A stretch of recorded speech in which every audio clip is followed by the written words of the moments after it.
Hey guys, welcome back to the Wad Doc. I am Dr. Tim Szymanski, and whoa, has it been a minute. Still putting up a bunch of content, still training, but pretty much been keeping it on the Instagram side of things.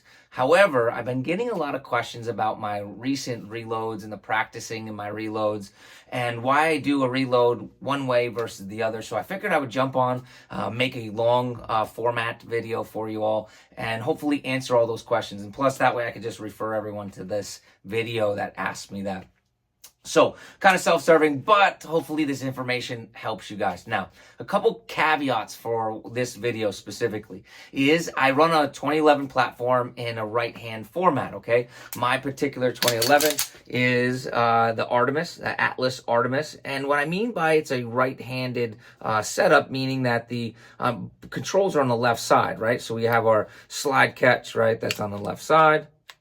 And we also have our magazine release also on the left side. Right, so there are two different types of reloads. Specifically, when we define them, we say them as the emergency reload versus the tactical reload. I don't want to go into that and belabor it too much, but basically, when you're doing a tactical reload, there is still a bullet left in the chamber. Therefore, all you have to do is swap out the magazine, and the gun is up and running because the remaining bullet that's in the chamber will recycle the gun, and you're good to go. Nothing changes. All you're doing is adding to your amount of firing ability, right? Because say there's two rounds left in the magazine that you drop, and you fill it with another 10 or 20 round magazine, you have the ability to engage more targets without having to stop to do a reload. They call it a tactical reload, obviously, because most of the time this is done on the move. People will drop that's the partially empty magazine and fill up, so that way when they get back into another stage or another section of the stage that they're shooting, they could just go right into the string of fire and not have to reload. Now, emergency reload is different.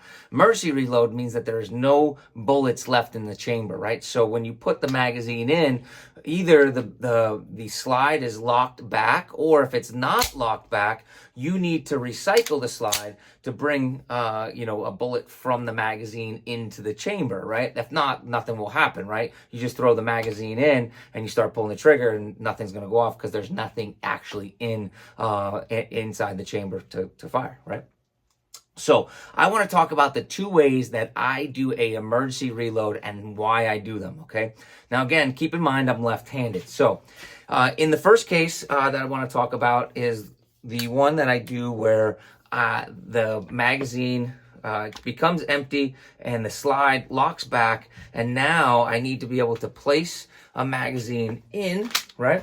And then go ahead from slide lock. Now, there's two different ways that I can do this, but this is the way that I do it.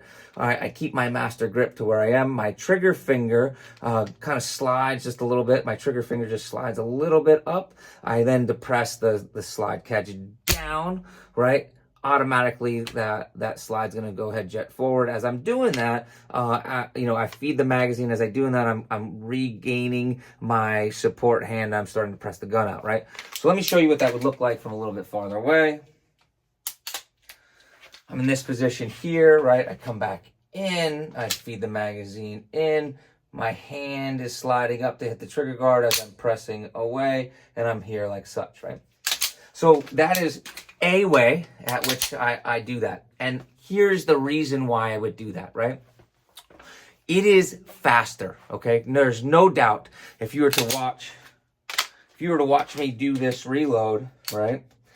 And hopefully I don't mess it up too bad, but if you were to watch me do this reload, I'm just going to do it kind of like boom, boom, right? So you can see how quickly I go from the feed portion to be able to get the gun out and running, right? So if I need to do something that's really quick, that's where I'm going with it, right?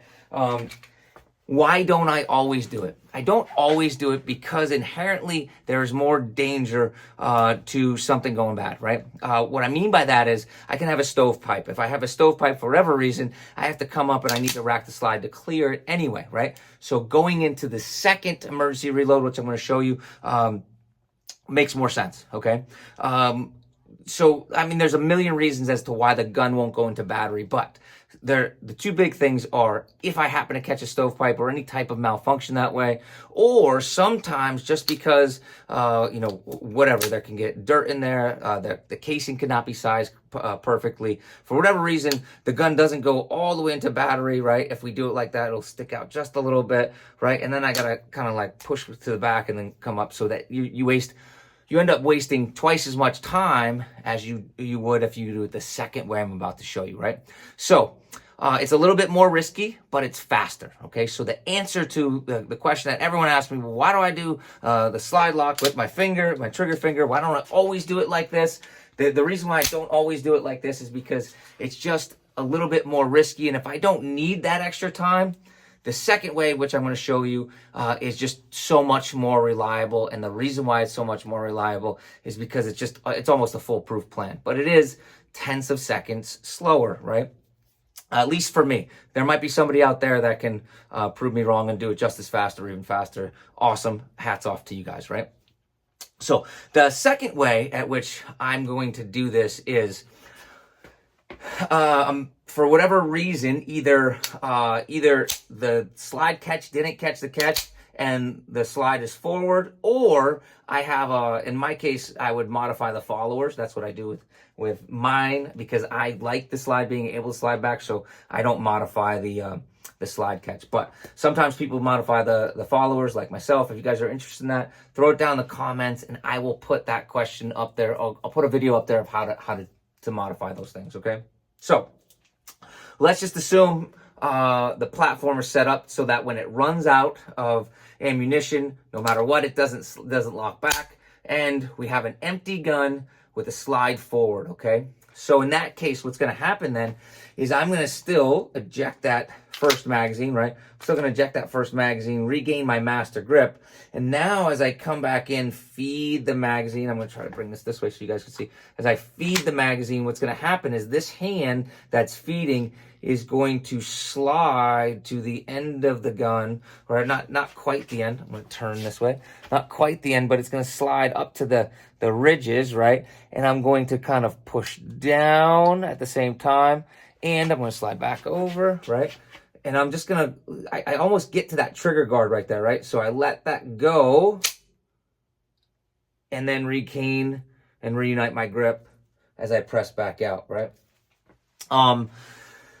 It doesn't have to be exactly that perfect. What can happen is as I can come such like this, and I push back out and I go out like that. Now you can see that's a little bit slower, but here's the thing.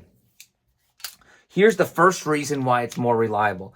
This slide is back, but it's not all the way back. I want you to see something. Watch this. If I push this back just a little bit more, boom. I know that doesn't look like a lot, but it is, right? It loads that spring just a little bit more, and it gives it just a little bit more momentum mass moving forward. Secondly, if for whatever reason, as I got to this position and the slide didn't go all the way into battery, my hand's already here, so I just push it forward, and I could regain that same position, right? So I go push that forward, boom. However, it's not as fast, right? Let me show you. This is what it would look like in a more real life situation where I'm here, drop that magazine, come back up. And it's still fast. It's not that it can't be fast at all. It's just not as fast as the first one. So let me see if I can make them look a little bit different. I'm not, by no means am I a masterclass shooter. So hopefully you guys will be able to see the difference here. Boom. So I'm right here. Versus. So you can see that it's a little bit slower, right? I kind of made that to be slower on purpose just so you could see the additional extra steps. But super reliable. It is, the go-to, the gold standard, especially if I'm traveling between stages or traveling between parts of a stage, I should say. There's no hurry. I just have to get it done before I get to the next part so I can get the gun up and running. So why risk, the gun malfunctioning or me not getting through a malfunction and for 0.2 of a second? It doesn't need to be done. Okay, so a little long-winded there, but getting back into doing long format videos, that's probably what brings us brings me into that rambling and that long-windedness a little bit. So I hope that you guys enjoyed this video.